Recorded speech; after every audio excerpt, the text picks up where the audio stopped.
À 250 km au sud de Paris, l'usine Michelin à Bourges est spécialisée depuis plus de 30 ans dans les pneus avions de haute technologie pour l'aviation commerciale, militaire, régionale et d'affaires.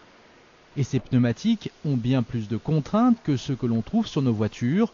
Ils doivent être capables de rouler à plus de 400 km/h, de porter des charges de 10 tonnes, de résister à des écarts de température entre moins 50 et plus 200 degrés, et sont gonflés à une pression de 22 bars, soit 10 fois plus qu'un véhicule. Alors forcément, leur fabrication est pointue. On utilise à peu près 80 matériaux différents pour faire un pneu. Et le procédé en fait, de fabrication, c'est 3 grandes étapes. Une étape de préparation de ces composants, une étape d'assemblage et une étape de cuisson.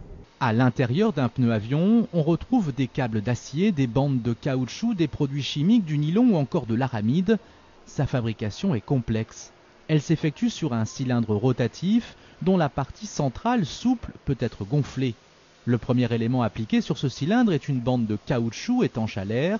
Ensuite, plusieurs nappes de câbles textiles enrobés de caoutchouc sont ajoutées. Ces câbles vont ainsi former l'armature du pneu, appelée carcasse. Les tringles, 2 cerceaux de câbles métalliques sont alors installés. Elles vont servir à maintenir le pneu sur la jante. La partie centrale du tambour est enfin gonflée pour donner la forme au pneu. Ne reste plus alors que la cuisson. Dans ce moule, le caoutchouc va passer de l'état plastique à l'état élastique. Le pneu est prêt. Comptez en moyenne 10 heures pour fabriquer un pneu de gros porteur de 130 kg.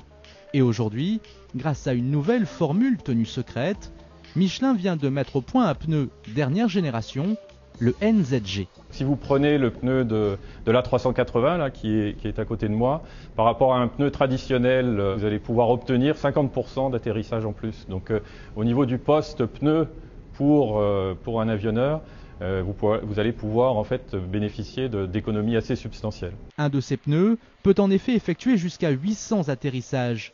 Sachez enfin que chaque modèle de pneumatique est unique, fabriqué pour un type d'appareil en particulier. Et à raison de 22 pneumatiques pour un A380 par exemple, l'aviation en aurait besoin d'1,5 million chaque année. Un marché increvable que se partagent le français Michelin, le japonais Bridgestone et l'américain Goodyear.